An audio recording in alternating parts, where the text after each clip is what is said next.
Good afternoon, everyone. BC Richfield here, coming to you live from London. It's just gone a couple of minutes past midday here, making it a couple of minutes past 1100 UTC. A really big shout out to everybody joining the stream live today, as well as everybody that watches this on recording. And a very, very happy Wednesday, the 16th of July. So, what have we got going on today? Well, we've got our chart request show, mostly focused typically with you guys around altcoins, of course, but you are more than welcome to request traditional market assets as well. We've got a few requests that have already come in this morning. So we're going to take a look, obviously, at Bitcoin. We're going to take a look at Ethereum, Solana, Axon DAO. We're going to take a look at vertical AI as well. And obviously, we are completely open to look for anything that you guys might want us to take a look at as well. So a very, very good afternoon to you all. We're about an hour and a half away at present from the New York pre-market open on what is another relatively turbulent day of news. Or potentially turbulent day of news. Okay, we've seen such fundamentally and news-driven markets at the moment. So before we crack on with that, and we've got Bitcoin on the 4-hour chart, which you can see just ahead of us, let's take a very quick look at that news. Okay, so we see we came off of the CPI print yesterday. What was really important about that was core CPI came in lower. This is the one that traders are most interested in here. Month-on-month core CPI was projected to come in at 0.3%, came in at 0.2%. We traded that really nicely yesterday, actually, I have to say, with members, because we managed to kind of jump on the back of that, wait for that market pullback, and then look for the rip. Now, we did get a reversal of those fortunes later in the day, which we'll take a little look at in a while when we take a look at the NASDAQ. The reason we want to know this is ultimately crypto is a risk asset. It trades very much like some, although it does, especially Bitcoin, does go in and out of correlation with that. However, we want to understand the risk landscape that is in front of us. By doing that, we can understand if it's a good time to try and take on extra risk or if it's a time to be a little bit more defensive and conservative, all right? Craigie boy, how are you doing? Back from holiday? Wonderful. Just a couple of Bitcoin all-time highs, and ETH was holding above 3K. We're going to take a look at that in a minute. So yeah, you missed a little bit, mate, but not too much. There's always opportunities in this market, as we know. So now as we move into today, what will be Wednesday, 16th of July, all eyes, and again, for those of you who are maybe new to the show, the focus is on the US market. It's the biggest market in the world by far, and therefore dictates most other markets as well around it.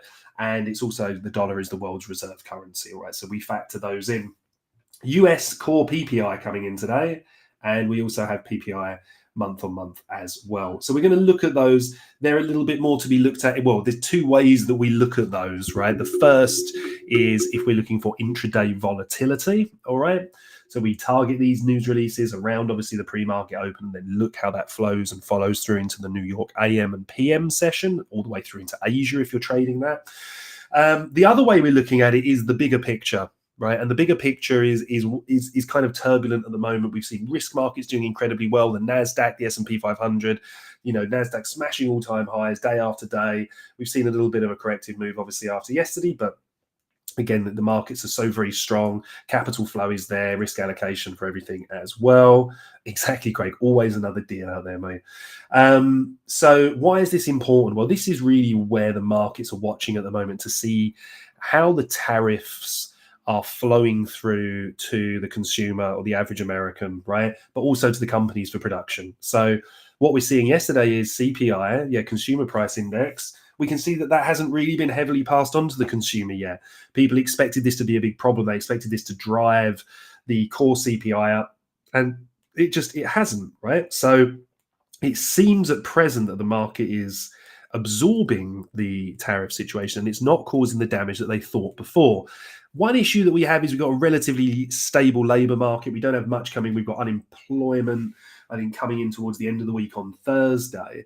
But the reason that that's been quite important recently is that they're looking at the soft labour market to kind of judge whether they need to cut rates more. And what Trump really wants, for anybody that missed his recent ramble about Powell again, is he wants major cuts. He's voicing that he wants 300 basis points in cuts, which is ridiculous. The most ever in history has been 100, and that was extreme measures like COVID, for example. He's not going to get that. Powell is in office until May next year. The early chat is that he's going to retain that and he's going to fend off Trump's calls for him to resign. What Trump really wants is to get his own yes man into the Federal Reserve so that they can lower interest rates incredibly, boost the whole economy. Everything will go wild, but it will also just blow inflation up through the water, and down the line there's going to be much bigger problems. So we don't need to worry about that quite now. We're not right in that microcosm. We're slightly aside from that. So we just want to be aware of the news drivers that are coming in. Yesterday's good CPI print didn't, the CPI year on year was up like 0.1%, right? That's not massively factored in. A lot of the preliminary data dictates that. So I don't think the sell-off that we saw yesterday was due to that. I think there was other factors that kind of played into that. Again, it's a very sensitive market from a news perspective and fundamentally driven as well. So that's what we're watching for. So I'm definitely going to be looking for this, the intraday trading that we run at the Bird Nest today, which will start in about an hour and 15 minutes from now. This is a key factor for us because we're waiting for that volatility injection. We're looking for the market to hold key levels. And then we're also looking at our volume, liquidity, trying to work out where the market is most likely to head next. And then we want to jump on board with that trend. So all of that said, that's what we're watching out for today. I'm not live again with you all until Monday, right? So please do be aware that on Thursday as well, we've got core retail sales month on month, retail sales month on month. These are important because this is, again, showing the health of the economy. Do people have money in their pocket? Are they out spending that money? All right. So again, we want to see that hold stable. And then we've got unemployment claims as well, which is important, again, because, a healthy economy, you want to see unemployment claims coming down. They want a relatively soft but stable labor market.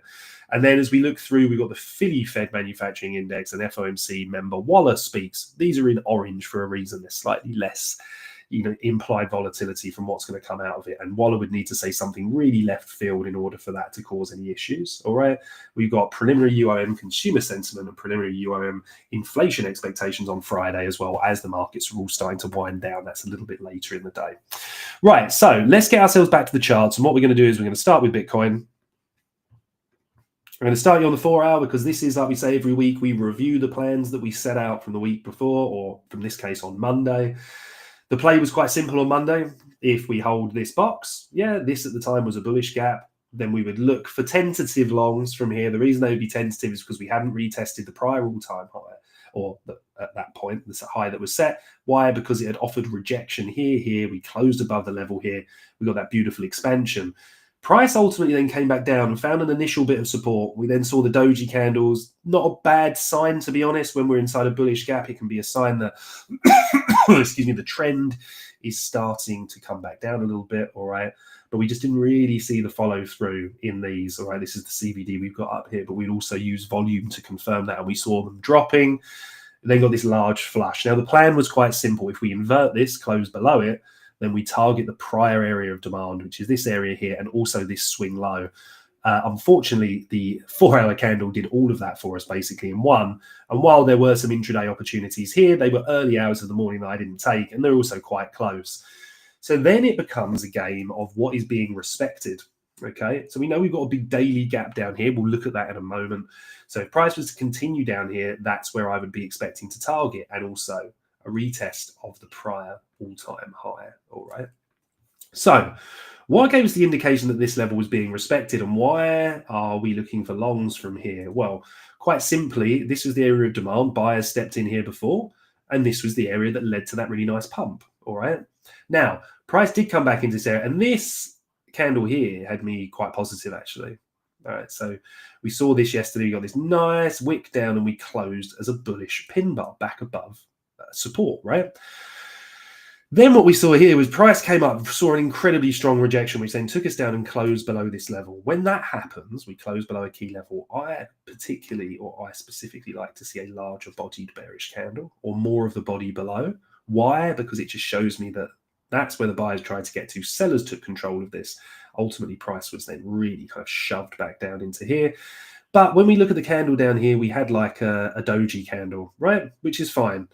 But again, it's not showing a large volume candle, showing us that the sellers have really taken control. What made me a little bit cautious? Shy, hello, mate.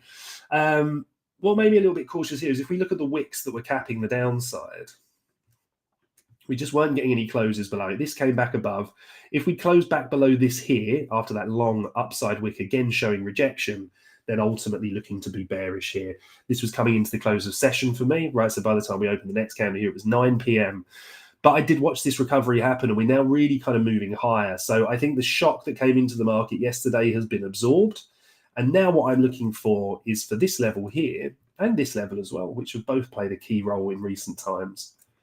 I want to see this area reclaimed. All right. Now, we do have a situation where this is resistance now. And it's very hard for us to sit down and say whether price is making a recovery here. Yeah. And this was just to clear out liquidity from the lows, flush out late longs. We see it happen on rinse and repeat, and then kind of move higher. But the issue that I've got is we're about to slam straight into resistance here. So what I really want to see on Bitcoin, and it does mean, you know, being a bit later to the party here, but on a 4-hour scale, I want to see price closing above. It would then invalidate this level, right? And we would also invert this bearish gap here, which would tell me that price and buyers are very, very strong here, which would then give me the idea that I would want to be looking for pullbacks to long. Until then, I'm not really actively looking to short this market, in truth. I still think we're bullish overall. I think equity markets are bullish. I think, like everything we discussed earlier, the landscape is there for price to move higher, but we do have to expect these flushes, because what typically happens is a lot of people get into these moves far too late, longing from up here, and then the market comes back down to punish these people. And in fact, even came down to punish the people that were long from down here by taking their stops out. But if we look at the candles, we did get a little bit of an indication, like I said, when we look at how these wicks came into this area, how this area was holding, and then we start to see price move a little bit higher. Excuse me. So we get that off the chart. Where does it leave us? Well, like I said, simply for me, I want to see price closing above here to be certain. Then pullbacks are for buying. If not, I still don't know if this is setting a lower high after setting a lower low. So breakdowns from here, yeah, if we came back down past this again, I'd then be pretty certain that we were moving lower, and I'd be looking to target this gap as well as the prior all-time high, all right, which here on OKX is 111,987. We have this beautiful bullish gap here as well. Let's not forget on a daily scale, so price could easily come down into that. Right, so let's look at this on a daily time frame. And on the daily, we can see it's just really clear, right? So if I just highlight these bits for a moment, what have we got? Beautiful expansion through the prior all-time high. That was the one set at 109,998.9 here on OKX. But then the most recent all-time high, again, at the time, which was 111,987. We have not seen either of these areas retested, which for me then makes me think that if we do start to break down here, and this is what I outlined on Monday, and it sounds a little bit cruel, but the ideal play for me would be something like this, followed by a very quick recovery.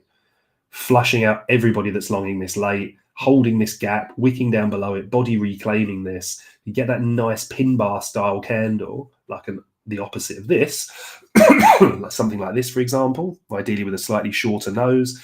It shows us absorption at a key level, and then you can either wait for the secondary confirmation candle to get involved, or you take those aggressive entries when we close back inside the daily gap.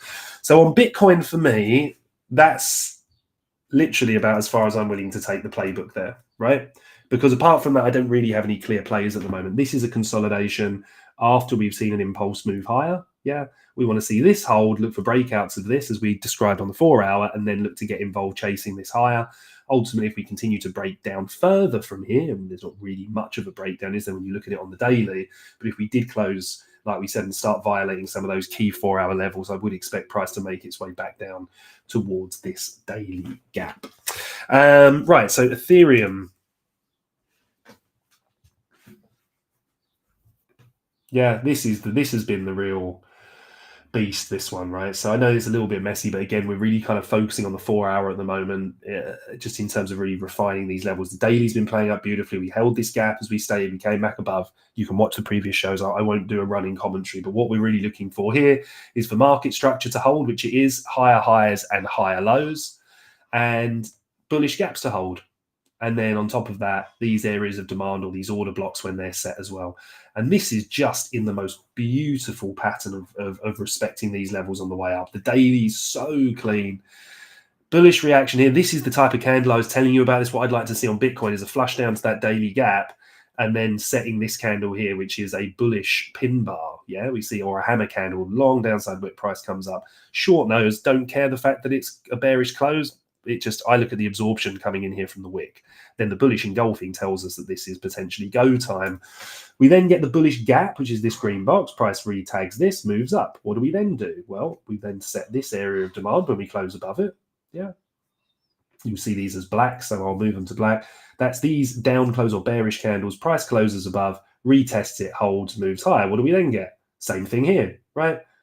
Down close candle, price closes above, perfect retest, price moves higher. What do we get here? Exactly the same. Okay, so we can see price is in a beautiful buy model here where it's respecting our bullish gaps, respecting our bullish areas of demand, right? And setting these order blocks.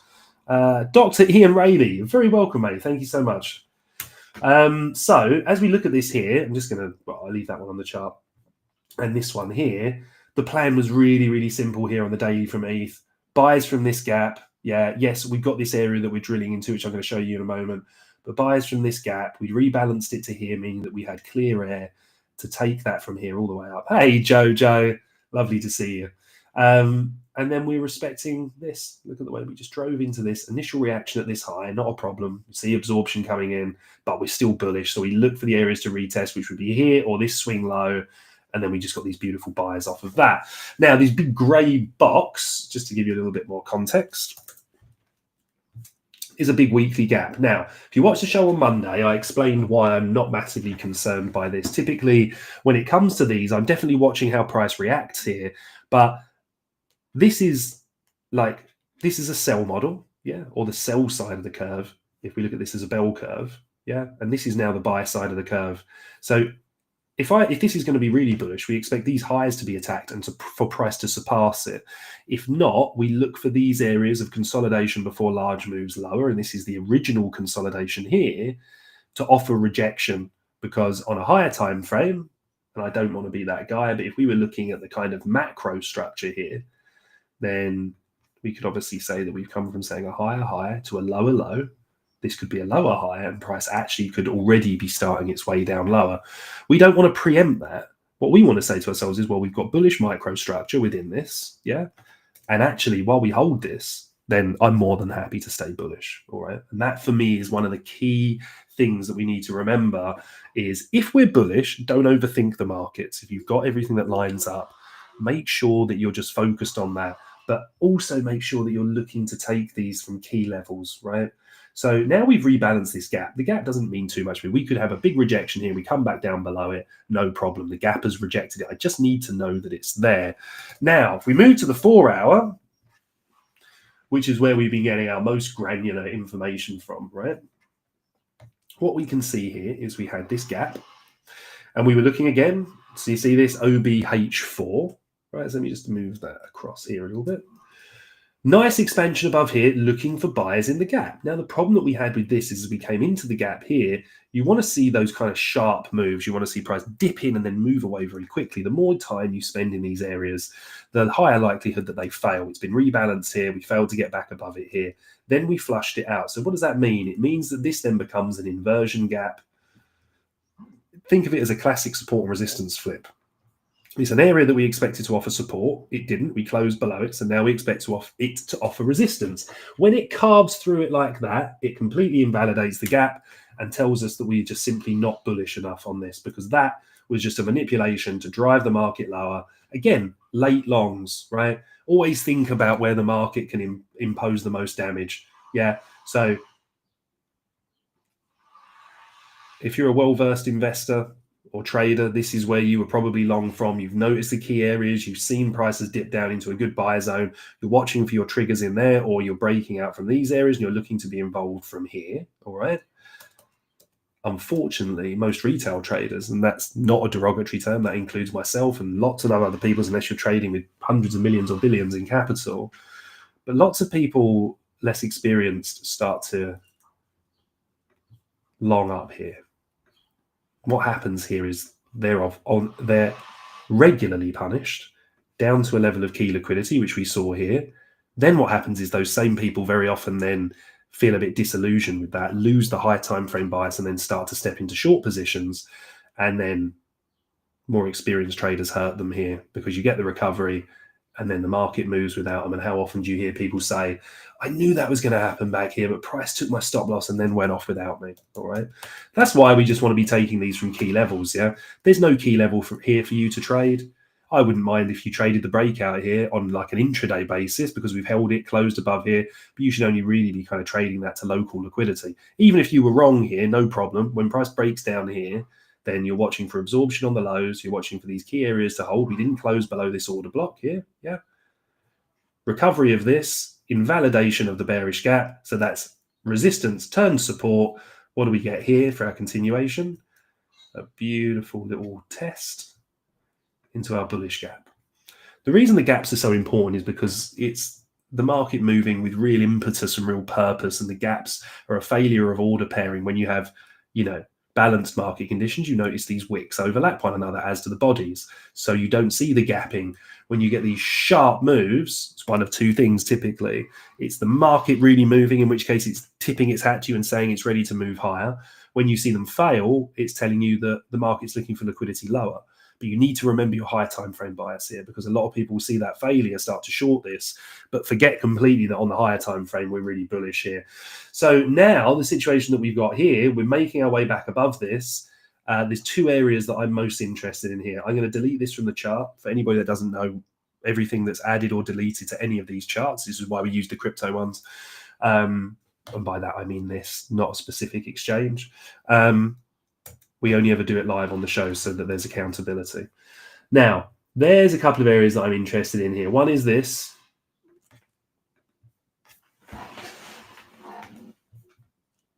And the most aggressive one is this.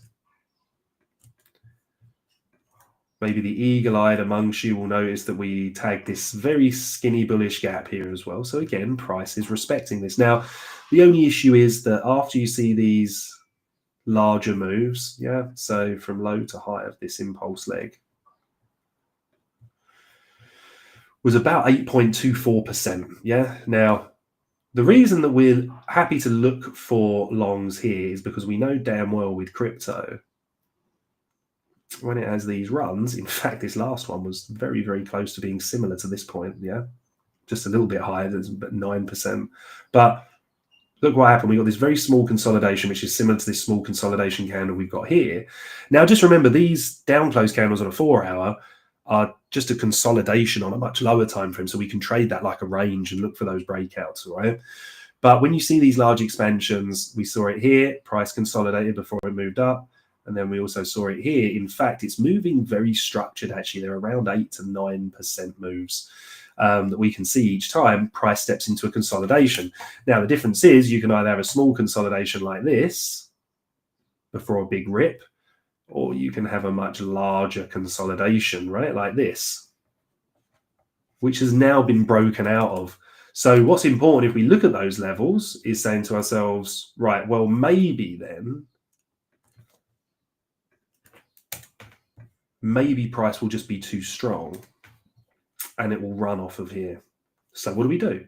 We just monitor it, And if we look at the same event that happened down here on a lower time frame, AVAX, Craigie boy, of course we can, mate.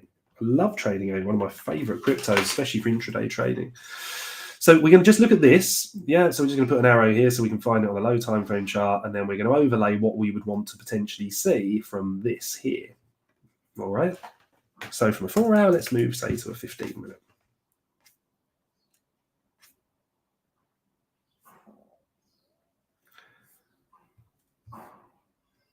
Right.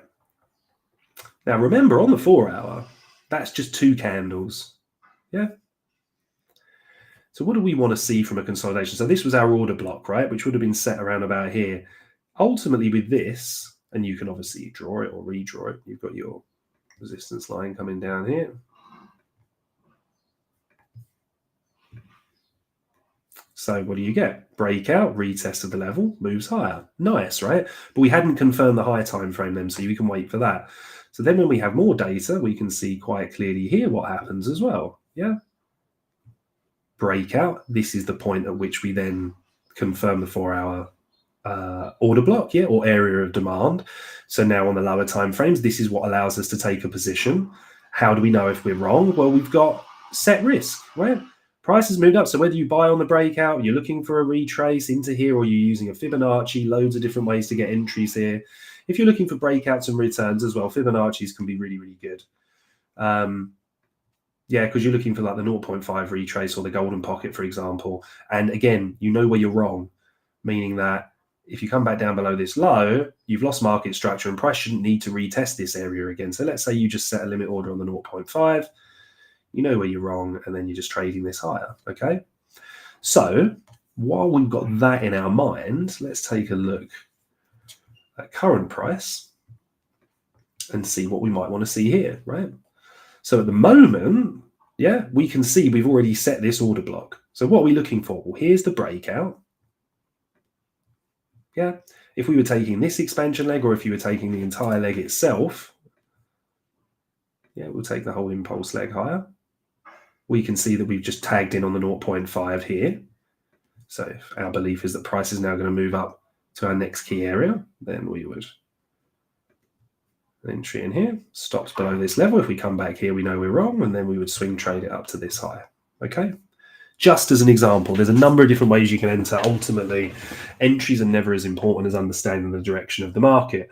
But what we're looking for here, if we wanted further confirmation, we know we've got the 50% retrace. Well, we can see that we've obviously stepped here into a small consolidation.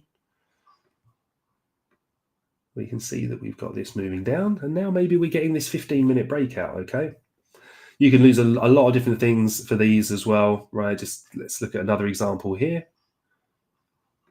I'm just going to move the Fibonacci off because we know we've had the retrace here.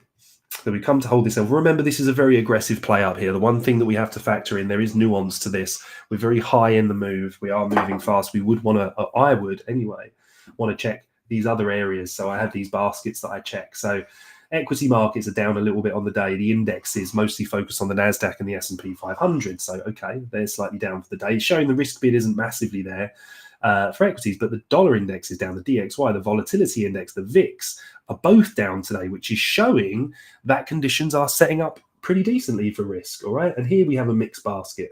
I don't know if a lot of people use this. It's more of an old school thing that I used to do, but I've always paid attention to what I would call risk on currency pairs. And two of my favorites are Aussie dollar and New Zealand dollar against the Japanese yen. Japanese yen is a lower yielding, higher, more of a safe haven currency, where the Aussie and New Zealand dollars are higher yielding, higher risk currencies, the Aussie especially being connected to commodity markets, right? So what we're looking at here is saying, well, the risk bid is on for one of them. They're marginally up for the day, and the other one's marginally down. So it doesn't really tell us too much. The next thing we can do is wait another hour and a half, another 2 hours from now, until the New York market opens, and then we see how the Magnificent Seven are applying themselves. We want to see these be positive because they plug directly into the NASDAQ, the S&P 500, and from there, that allows us to see if we've got a good risk profile for investing in crypto, right? So something else we can look at here, if we bring it in, we can't on this one, unfortunately, because it's not got the volume chart, is it? But I would also be looking for volume to address these breakouts as well, right? Again, you've got fixed risk. If you look at this breakout here, this one's a little bit tighter, so you could maybe favor this low here. And then if price breaks down below this and you start to see a structural shift and weakness and you're wrong and you get stopped out, then understand where the key levels are below. And then you could take some short positions if you wanted to, but just remember overall that the market is still very bullish. Sui, Aldi. Yeah, of course, mate. Actually been covering that a lot recently. It's been an incredibly strong token. So while we remain here, aggressive trades from here, I think if we've got the breakout now, I think holding this area here, we could look for some aggressive upside trades. But let's not forget, excuse me, that after these really strong moves up, if you get stopped out attempting to long this higher, then quite simply, we might just be in a situation where price needs to come back down a little bit. We got our 4-hour order block overlaid here, which we can come back down to. And we really want to just see this previous high hold here as well. This whole area act as support for price to move higher. Right, perfect. So we covered ETH. Let's take a look at Sol. This is what we're going to do. We're going to take a look at Solana. We're going to take a look at Vert AI, Axon DAO, AVAX, and SUI. All right. So let's take a look at Sol. Where's our Solana chart?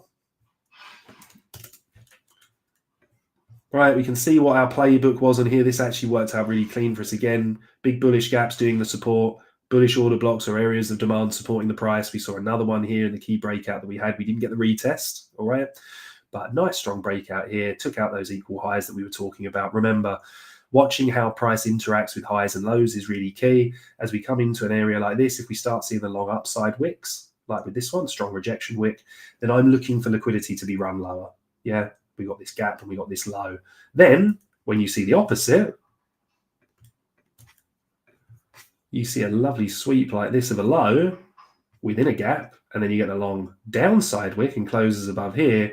Well, then I'm looking for price to push up into these highs again, right? And we took out these equal highs, which was our upside target, which was at 168.34. So we're going to draw them back now.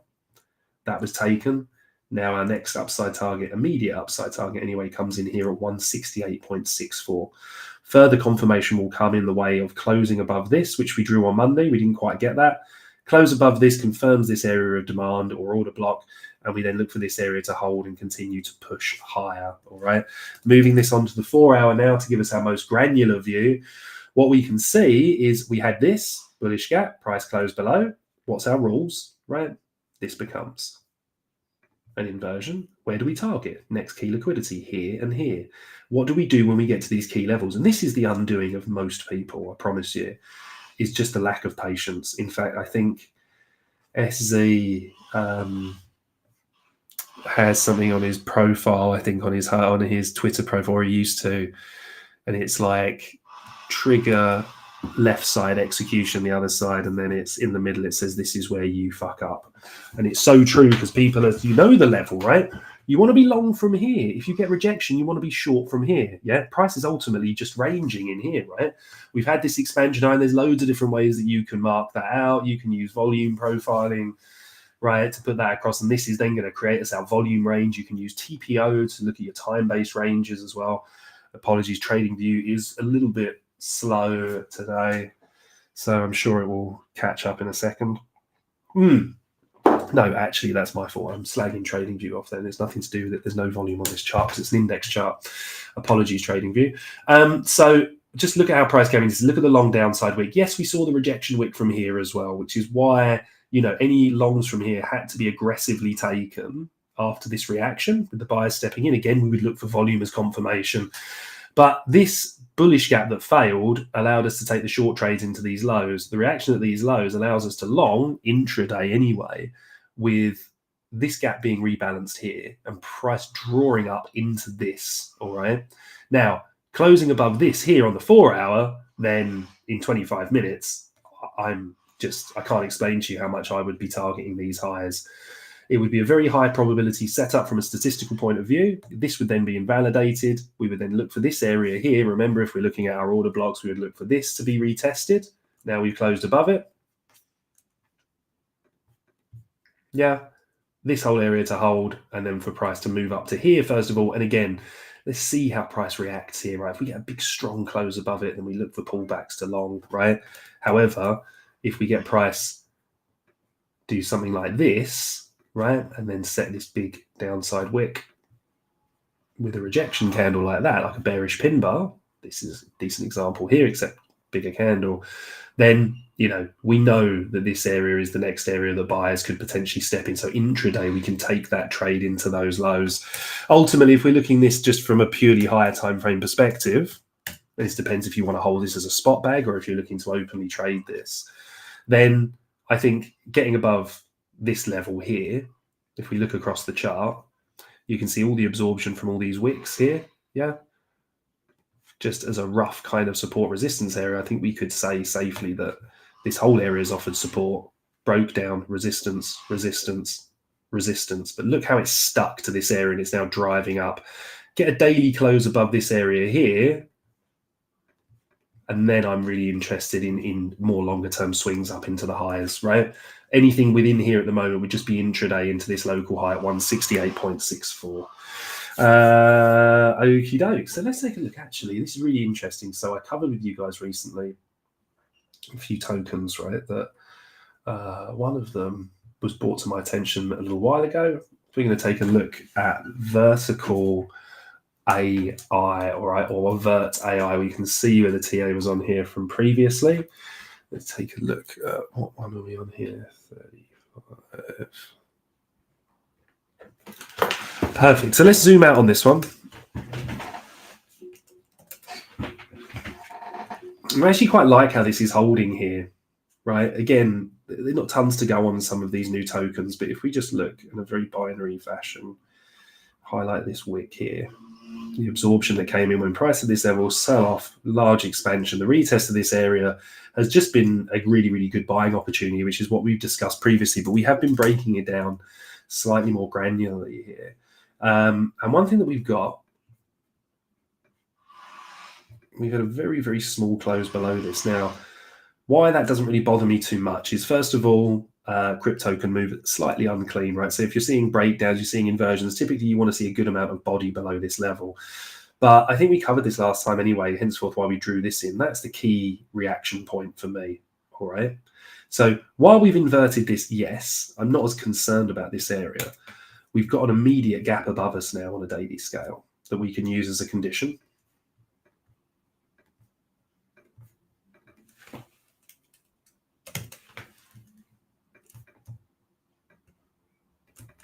So not the worst reaction here, not the greatest in the world, of course, but like you can see, price came into this level here. What do we see? It's not the worst actually, because there's a large volume candle to the downside here, not that much smaller than this one. Look how much bigger that was, plus the upside wick here. So maybe there's a little bit of absorption coming in here. It's a large body and it closed ultimately as a doji, so maybe sellers aren't that much in control there. But purely from a daily perspective, the plan is so simple here for me. I want to see a daily close above this. That will confirm that the buyer stepped in here for me, and this is showing strength. And then the next upside target, more kind of short-term and intraday, would be this high, which is set at 0.19292560, if you can remember that, right? But basically this swing higher. We've then got this gap here that exists within that. I just, again, would be looking to trade this level to level here. See if we get that. Would like to see this gap inverted or at least rebalanced, and then this area here to act as support. And then moving up, taking this from level to level, right? Liquidity to liquidity. That's the key way that I like to build these positions out. We're now going to delete these lows because, you know, they serve their purpose. They're now not relevant, so they don't need to be on the chart here. We can get rid of this one as well.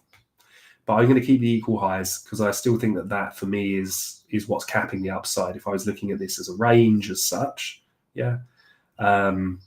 And, you know, again, this is because we are on an actual market one here. We can actually take this as a volume profile as well. We can see that we're outside of the value area low here, right? So again, nice close back inside this value area, and I'm even more pumped to be running up to this. This is the point of control, the area that the most trading was done. So that's quite close. So this high and that level here make a really good area that we can take some profit if we do get that daily close and do get those entries on a lower time frame. All right. I'm really bullish on this project overall. So again, for me, it's just finding good entries like this. Okay, even in anywhere that we come down into this lower gap as well. You know, taking out this low. Nice quick reaction. Happy buyer here. Happy buyer down here. Or again, just be looking to add some on the breakout above this level. For me, this is just a long-term bag hold, yeah, or medium to long-term. So I'm not looking to actively swing trade this. I'm looking to just add to my position and just build the bag at different levels, right? Like I said, we've got a lot of positioning in from lower. So don't worry about that if you're not in from down there. Just understand that if you're in from here and price comes back lower, if you've got a fundamental understanding of the project, and you can find some great information with us over at the Nest, where our wonderful FA team have done in-depth reports on this, but please as well do your own research if you believe in a project like this, the team, the community, everything that's behind it. And for me, what's so important is the narrative being AI. Then if you start to break down here, I think the mistake a lot of people make is they'll buy some here, price drops down, they sell at a loss, and then price kind of really takes off without them. What you want to be thinking is if you've got not 100% of your total capital, but 100% of what you're willing to allocate to this, yeah, then go in with 10, 20% here. If it drops back down, 10, 20% more. If it comes back down, add more aggressively down here. Yeah, and then just start to cover yourself, taking some small profits on the way up, all right? But if it runs hot from here, at least you've got 20% exposure to this if you get those conditions, yeah? And then again, you start to reclaim this area, maybe you can add a little bit more. If price ultimately flushes, you keep those positions because you should never be trading or investing with money that you cannot afford to lose. And that dry powder you're just using to bring your average buying price down, rather than being one of these people that's selling at a loss only to watch the market rip without you. So still really like this project. I like this consolidation here. The longer the price consolidates into these, the breakouts can be really, really epic. So that's certainly what I'm going to look for on there. So that is VerAI. Another thing I'd like to say about that is really, really good community, great team over there, and it's a project that our fundamental team like a lot. So for me, I'm very much narrative driven as well. I'm not going to, we've covered it a lot recently, but like the crew over at Estate X, this is massive for me. Explained, I'm a buyer here. I'm a buyer, God forbid. If we get back down to these levels, that's a really, really great buying opportunity for me.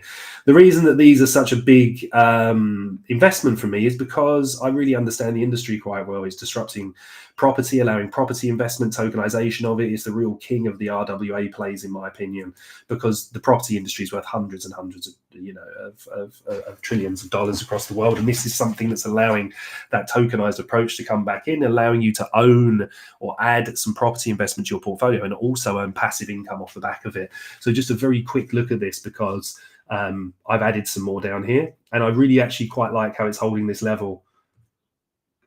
It sounds ridiculous, and I remember some amazing conversation with a good friend of mine, Chris, crypto assessor, who used to be on our FA team over here. And I never seen anybody in my life get more excited than Chris when price drops. He just comes in every day, and the trading team are just like, okay, we need to reformulate this. What are we doing with the swings? What are we doing? Looking at the market data, trying to process everything. And he's just like, mate, I'm just buying everything. All the good projects, loves Algorand, loves all these great, and he just, when the market's going down, you've never met a happier guy, because he really understands his investment process, right? Which is buy on the dips, mobs these key levels. I'll be a buyer here. I was already a buyer here. I like this gap here as well if we purge down into this. But ultimately, in the same vein, if we look at this kind of key pivot here, been resistance through here, support through here, actually should make that just a little bit. So we just make an allowance for those wicks. All right, and then look, rejection again. So we start closing above this here. I think this thing absolutely flies. I know that's just on a daily, but I wanted to cover that on a StateX. Really one of my favorite projects out there. What's the next one we got asked about was, Axon DAO. That's it. We've covered this recently, I think. Let's have a look. I think it's AXGT, isn't it? Yeah, here we go. Pop that on there, go back to our daily. Sorry, already on the daily. Let's go to our weekly. So again, this is another one for me, right? This is a really, really good team, a really good project. Super excited, the fundamental team on the review. So this is something I'm interested in, right? So actually very, very early stage buyers in here. And this is one of the most simple methods that you can employ for cryptocurrency, especially, but other assets, which is, look, however small, look for the key consolidations that led to these massive price bumps, right? Same way that I was a buyer when we came back to these levels here, and again here, and again here, because we're coming back to these areas. Look what this area did. It catalyzed that massive run. Look, if this thing goes to zero, then, I've only applied capital to this that I'm willing to lose. But that's the whole point of it. Look at the upside bet here, just from a potential of if you invested this today, and let's just take this. We'll even be really conservative and put this down at like the all-time low down here. Well, if I'm wrong, then I've lost that investment and it's never any more than I can afford to lose. But if I'm right, simply to here, my investment's worth pretty much 5x more. All right. The upside is there. I mean, that's forgetting about if we start to make moves on the highs, right? When you're up there at 10R. So it's calculated bet. If I was a buyer here, because from this consolidation that supported price here, that was I'm in there and I'm in there, my average buy price is probably about here. Yeah. And, if it goes to zero, it goes to zero. I think it's unlikely, but it can happen. But that's where I'm protected. And that's why I know about my allocation. And that's why I've still got dry powder to come back into this. But I'm pretty heavy on this actually with Axon DAO. But like I say, this isn't investment advice. This is just purely trying to link you guys into how I'm kind of looking at the markets. Now, on the 4-hour, again, I'm not looking to actively swing trade this, but it did look like a pretty nice breakout of this level here, right?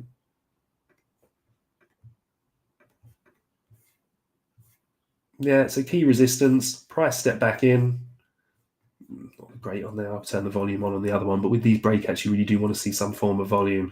Now, it's this again. This isn't something that I'm looking to actively swing trade, right? I'm looking to position in and out of this, but at the moment, we've got a really kind of clear area here that we've set this bullish gap that's holding price.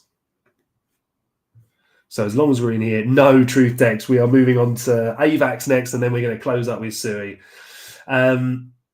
We've held this. So as long as price continues to hold this area here, I think it can build and move higher because we've had this nice kind of trend line breakout here now as well. Ultimately, if it closes below here, we've got a lot of inefficiencies and some liquidity to kind of draw it lower. But like I said, really, my main focus here is on at least a daily chart, sometimes higher. We know this was an inversion level that had rejected price before, but we've kind of made some good route into this now. So if I wanted to go for a safe breakout play, I would wait for price to close above here. Yeah, then look to trade this a lot higher.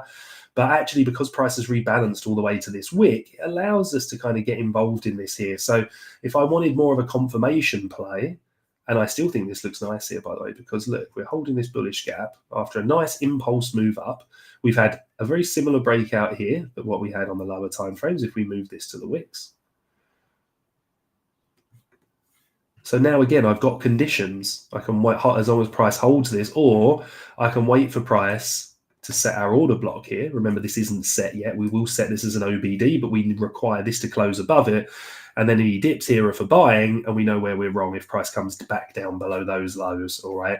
But again, as a positional play, if we look at markets that we covered earlier, if we look at the landscape, if we look at the market's appetite for risk, if we look at what rates are doing, if we look at what inflation is doing, then the capital flow is still there for risk assets. And ultimately, if there's good projects out there, then this will flow down into the lower levels or the lower caps of crypto, right? So that's what I'm looking at. And this is where I'm just trying to position myself now. And I'm saying, right, for this side of the portfolio, we had the big meme runs. We had some of those crazy, like, kind of microcosms of alt season, but it was really kind of limited to the Solana memes and a few others that went off. I actually really think now, not just me, but the thoughts of the team is that we're going to have to be so much more selective with the narrative of these. If the market holds, capital starts to rotate outside of Bitcoin into the lower caps, into the altcoins. We need to be industry sector specific. Really like AI still, of course. Really, a big fan of RWA projects like Estate X as well. And, just these good kind of protocols and projects that you can find.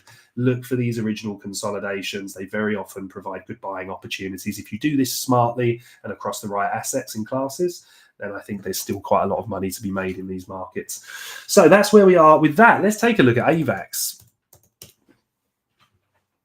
Again, with or AVAS apparently, with regards to the AI and Axon DAO, they are long-term bag holdings for me, right? So that's what I'm looking for. I'm looking for that from the perspective of spot and holding those trades. The rest of them, I'm very, very happy to swing trade and intraday trade as well. So let's look at AVAX.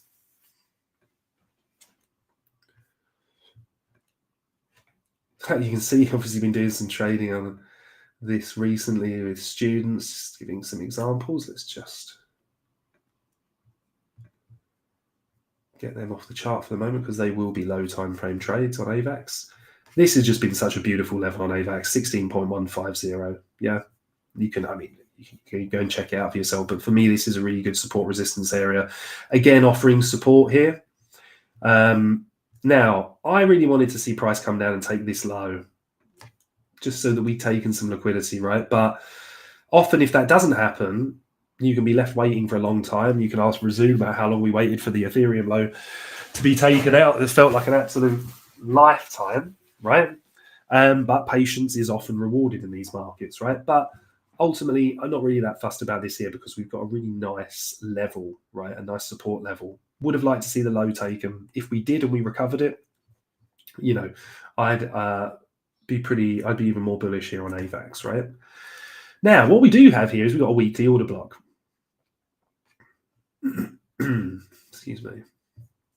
And we also have a really clean high up here that we're going to mark out as well. Now, remember, this is on a weekly scale, guys. There's a lot of data in here as we start to break this down onto the lower time frames.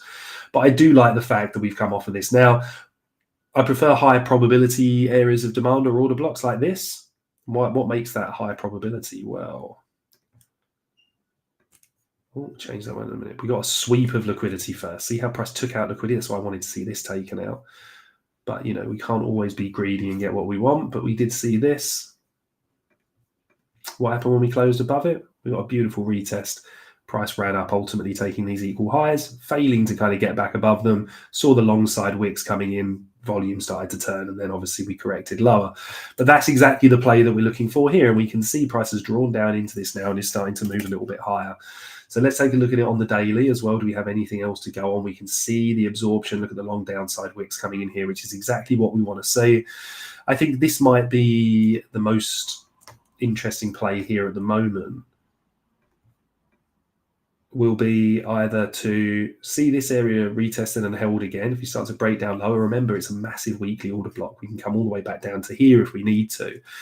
But we don't really want to see that level of weakness, right? You want to see price kind of hold this level. So what I would look for here is price to have a daily close above here, look to retest this area, and that area would be that high, as well as potentially this order block if we set it on the daily scale, all right?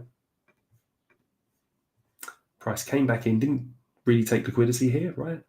But had a nice expansion. We set a down close counter here. If we close back above this one here, confirming this as an OB, or close back above these levels here, this is the key area I want to watch for continuation. If not, I'm looking for price to come back down a little bit lower and potentially provide buying opportunities down there. This is where our 4 hour is going to come in. And actually the 4 hours incredibly balanced here as well, right? Meaning that we don't have a lot of gaps to go on. One thing I can see on here that we do like to see is we got this nice inversion.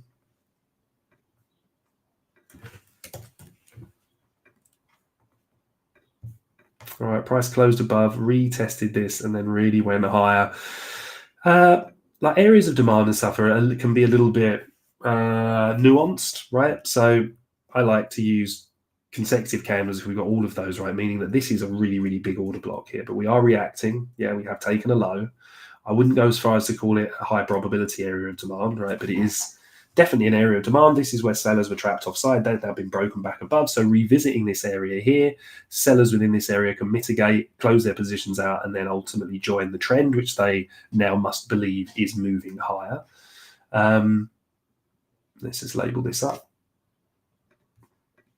So I think as long as we hold this here, I think price really could move up, and then we're just looking for the higher time frame confirmation. One other area that we might see here is we might see this low swept. So I prefer to take positions like this on pullbacks. Yeah, so wait for price to come back down, take this low, wait for the recovery if we do get it, and if we get back above this level, longing up into these highs here. But overall, I think AVAX looks quite good here. You know, nice structure, building up, struggling to really kind of get back down, and showed a lot of impulse and momentum to get up here. We've got our clean upside targets. We've got our intraday plays lined up using the 4 hour as our higher time frame, or looking at this for swing conditions. And we've got our daily and our weekly plans as well there, which support the bid. Now we're going to finish up on SUI. Actually, I think we've been doing that on OKX. Hey, Burnside, my friend. You're very welcome, mate. Thank you for the nice comments and always in there with the support as well. So this is back on our OKX contract. And Jesus Christ, I can't forget this as well. I will share this with you guys, and I can find out. There's a little video at the end. OKX, I think the Polish contingent over there are doing a European giveaway at the moment, right, for the Dutch Grand Prix. So you can get VIP access tickets, the full works, right? And even just for participating, you just follow along and you can get yourself an official McLaren F1 team cap. If you're like me and you like free stuff and merch, then it's really, really good. All you need to do is you just need to join the exchange. You need to deposit a little bit of fiat, I think, or crypto, just minimal amounts. Open your first trade, which can be literally next to nothing if you want it to be. But honestly, they're a really good exchange. So up to you guys if you want to use them or not. But for sure, make sure you're making most of the merch. There will be a little video at the end that I'll play for you all right? So I can show you that, and I will try and find a image of how you can sign up for that, because unfortunately, because of the stupid people in control of my country, I can't be part of this in the UK, which is absolutely heartbreaking because I love free stuff. And I really like OKX, and I did, they hosted me wonderfully out in Dubai, treated us very, very well. We did some speaking for them out there at the event. But, if you just go onto the OKX site, watch the video at the end, you can get involved and get yourself some free merch. Must remember to see more of that at the end. Anyway, on to Sui. So yes, this is a large area here for me, but it does also make a lot of sense. What we were covering recently was the idea that this is the support level. This was, again, good place to be a buyer here, consolidation that led to a big pump, right? Don't overcomplicate it. And then we got this again, big breakout, big bullish gap. As long as we hold this gap, we're looking higher. And this is what induced a lot of people short, and this is what annihilated them. Look, so you had 1, 2, 3, 4, 5, 6 days of price, 6 weeks, of prices moving lower. And then it just tore faces straight off as it came back up. The reason I've highlighted this area in red is this is the area of absorption that I'm looking at. Look, we had resistance through here, price closed above, support, support, support, price closed below, retested as resistance, resistance, still held as resistance, the absorption on show with the upside wicks, price sold off. But we're not emotional, we're not overreactive about this, right? Yes, price sold off here. So we either look for pullbacks here and a loss of market structure, right? But when we're just drawing down here into a big bullish gap, you've got a nice Fibonacci retracement on here as well. Just want to respect these gaps, and that way they can often just present really good areas for buyers to step in. So we're now back at resistance here. I think we were, where were we? Here on Monday, we're talking about the idea of, again, we're just consolidating. Price can just move incredibly hot from here, but we do just want to be aware of the resistance that exists here. So in the very best of ways, if we look at all of these wicks here on a daily scale, I want to see price closing above here. Yeah, and then coming back down to this. Yeah, we can then use this high, and you can always look for retests of this to get into your positions. All right. This can be quite good sometimes, because sometimes when you kind of break out of a level, then, like this one, for example, price comes back up. Well, okay, we've closed a little candle here above that, and that's the high.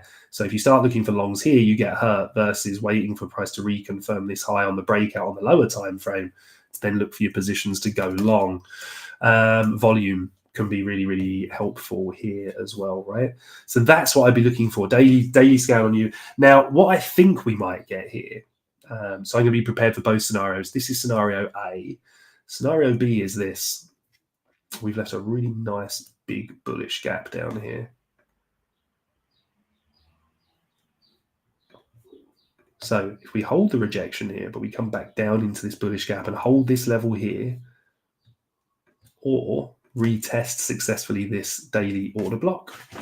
What does the successful retest look like? Well, we either want to see price just kind of come back down to this area, leave a long downside wick, and then come back up, yeah? Or ultimately just kind of hold the area. So let's use these as examples, and I'm going to use a box rather than I allow for bullish order blocks for me, or areas of demand, are down closed candles, so bearish candles. I take the top of the body down to the low of the wick. Let me just do this in blue. Yeah, so what happened here is confirmed when we get the close above. So what do we look for? Price to draw back down, and then for us to have expansion. What do we do then? We then create another order block here. What does price do? Closes above, confirms this is an area of demand. Price comes back in. As long as we're within it, we don't need to overthink it. We just look on the lower time frames for our triggers and our setups. Price moves higher. So now we're looking at a similar thing here, right? If price comes back down to this level, we just want to see this hold. Or you want to see one of those nice kind of doji candles, a little bit like this one, where the wick comes back down low, recovers it, and then you can basically just see on the charts that buyers have started to step in. All right. The key thing is you just want to see these things at the right levels. And if you see these things at the right levels, then you stand a much, much higher chance of trading them successfully. A lot of the problems people make for themselves is they're looking for these, fractal patterns and stuff like that. But the issue with that is that they need to be taken from the right areas, right? And people often get a little bit, a little bit over keen, shall we say. So that's what I'm going to be looking at there. If I want to go super granular with this here, you can forgive all the ugly high time frame scribbles, right? Then I'm a little bit cautious here. Look how price is kind of grinding its way up, all right? If we're looking at this here, you can kind of see, this is just using the CVD, right? So cumulative volume delta. What you really want to see what you don't want to see, sorry, is if you get a big expansion candle like this, you want to see a big CVD candle here, and you can see that that actually was pretty ugly. What I would say, though, is these big bearish CVD candles here, or bars, aren't really being matched by big bearish price action candles. So there might be an opportunity here around this kind of area, as long as this holds here, to certainly look for shorter term trades to the upside. But I would be really careful here, in truth. We're high, we're in the part of the move where we're starting to stutter a little bit, we're straight into resistance. I like the idea of waiting for the daily close above here and to get some confirmation, or for price to flush out lower. We can see we've got this 4-hour gap overlaid the daily gap as well. So any moves back down to here or here, I think, are really good buys. I would be very cautious here, even though the CVD is kind of indicating that, you know, sellers are trying to short this at the moment and they're getting absorbed. I would just be cautious. I think this very much could work here, but I would much prefer to be buying this on the pullback or on the confirmation of this as a breakout. All right. So just to close up, guys. Oh, sorry, I think I've missed a couple of your questions. Chrissy baby, hilarious. So this is the legend I was telling you about. I don't know how long you've been in there, Chris. Apologies if you've been in there a while, but we were just talking about you. I can't believe you're on the show. That's so funny. We're just talking about how you're one of the best exponents I've seen, and how you would just come into the trading team every day just super excited when the market was crashing, because you were just like, doesn't matter, I want to see lower prices, I know the projects. You know, Chris is a fundamental wizard. There's not much he doesn't understand about the markets on a fundamental point of view, and he's just been just such an exceptional part of the bird nest for so long. The guy's so knowledgeable. The amount of projects he got me into alone, and the amount of help on that front is unbelievable, let alone members. But yeah, I'm going to have a look at Telcoin for you now, mate. But we were just talking about your love of Algorand, funny enough. So wonderful to have Chris on the show with us. This is the guy. You can find him on X, on Twitter, Chris Crypto Assessor. You know, you really want to be listening to people like this from the fundamental side. I'm never going to be, my life's been specialized as a price action trader, right? That's what I do. And trading in general, macroeconomic stuff like that, I always try and better myself on those fronts. I'm never going to have a lifetime of dedication towards fundamental trading. So what I can do is I can have really great people around me, like I've got with Chris, who's now pursuing new projects. We got a wonderful person in KZM who's come in to us now as well on a fundamental front. But really do yourselves a favor and give Chris a follow. So before I give you the information on the OKX F1 giveaway, let's look at Telcoin for our good friend, shall we? Let's look at the spot contract here. Algo's definitely king. Yeah, look at this. He's an absolute Algo maxi. He had me buying Algo so long ago. Honestly, I can't even bring myself to sell it because I feel like I'm betraying him. Fucks. This is another great call here from Chris. Right, so Chris had us. Here we go. In fact, here are the areas that we were buying Telcoin thanks to Chris. Look at this. Ridiculous, right? Ridiculous. And again, you're either buying the lows, which we did very, very well here, or you're buying the breakouts like this. So failed breakout, no problem. You don't need to short these assets. Just wait for the next breakout and then look at the upside that we got from this. So just kind of zooming this in here on a basis. If I'm looking at what's capping the market here for Telcoin on a weekly scale, I think this gap here is pretty key, right? So again, if we get a weekly close above this gap, I think this thing can absolutely fly, and there's just nothing really to stop it until it gets in up until these highs. Now, the reason I'm not so worried about price action moving through this now is because we've already rebalanced this. So it should be easy enough for price to move through, but we need to see it closed above in order to get confirmation, right? Because if we see it closed above and it fails, then it also gives us confirmation that price is weaker, right? So let's move this down to a daily now and get a little bit more granular. We can just see this. Look, what an absolute ripper. Just nice point of consolidation, right? However you draw these, you know, for me, I tend to kind of follow on fixing on a high. Actually, probably looks like you've got a pretty decent, line down there, right? Resistance, resistance, resistance, resistance, resistance, price compressing in. Often get these nice little breakouts, right? So what you want to see here are these down candles not really doing too much damage, or like the reversal here, right? You're seeing the volume is being sold into, but you're getting quite bullish candles here, which is showing that we're getting absorption. So where can I look to get involved in this? I like to get involved on pullbacks, right? So we have this bullish gap, here, that presents a good opportunity. If price comes back down to this here, that's where I'm looking to actively be a buyer. If price corrects down a little bit lower, that's no problem. We've got a very, very small, but might be significant order block here on the daily, so we can mark that up as well. If this thing is going to run like an absolute monster, then we also need a plan for that, right? And looking at this big rejection wick here tells me that, there was some pretty heavy selling there, but there's probably people taking profit that were in from a lot lower, right? Ultimately, price is kind of holding this quite well here, and we've got a 4-hour gap here. We've also got this, which I don't think has been tested either, which is our 4-hour order block. So again, if I'm going to be aggressive on this, I'm looking for price if I can get some entries here, right? Again, on a lower time frame, just to give you an indication of what I look for. Once price, let's imagine this green box here is our level. What I'm looking for is price to engage with that level. And if I want to go long here, I want to see price take a local low as well, and then step into an entry pattern like this. Yeah. So what have we done? We've swept liquidity from a local low. We're reacting at a high time frame level. We've shifted market structure or broken it. And then this here is where we can get involved, because it then allows us, and this would be on a lower time frame, by the way, guys, allows us to know where our risk is and where we're trading to. And if we're trading to this red line, a pretty attractive opportunity, right? So that's the kind of thing we would look for. But if Chris says the fundamentals are great on this and still stands by it, then I'm super interested for sure. I just want to see if we're getting much absorption here.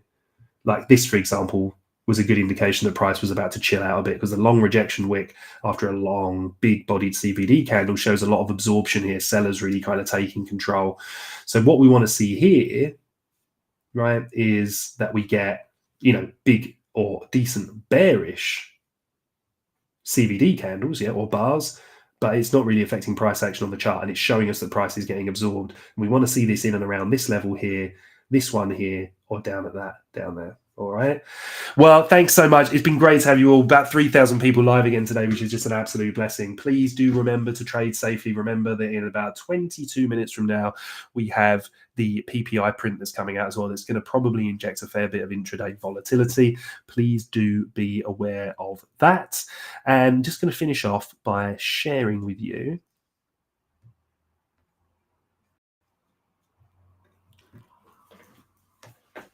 this here is how you'll get on. You go on to the OKXEU, right? And then you click on the deal. Yeah, you click on the thing. You'll see the giveaway when I play the video at the end as well, or it's going to be adorned all over the site. All you need to do, you just join now to participate. It will take you through. You just need to trade your first crypto on OKX. Again, remember, this can be a real minimal amount. Put your details on the form so they can post you out your F1 team cap, right? And then you go into the draw for VIP all access tickets for the Dutch Grand Prix. I mean, that's pretty cool, right? That's pretty cool. So, yeah, make sure you go and participate, go and tag along. Like I say, I do a lot of work with OKX. They're a really, really good exchange. And who doesn't love free stuff, right? And it's really, really cool if you get the opportunity. I'd love to see someone from this show. This week alone, we've had about 6, 7, 8,000 of you, right? So it'd be really, really cool to see somebody from this show get to go to the Dutch Grand Prix and let us know in the chat when they're there. So very best of luck in participation. Really good luck for the week ahead. Trade safe. Be good to one another. Keeping a little eye on the news at the moment, right? Things are ultimately overall bullish, but make sure you're staying in touch with what's going on. And if you'd like to find anything more out about the work that we do over at the Bird Nest, you can find all the information on how you can join us down in the description. All right. Have a fantastic week ahead, everyone. And I'll see you again on the live show on Monday.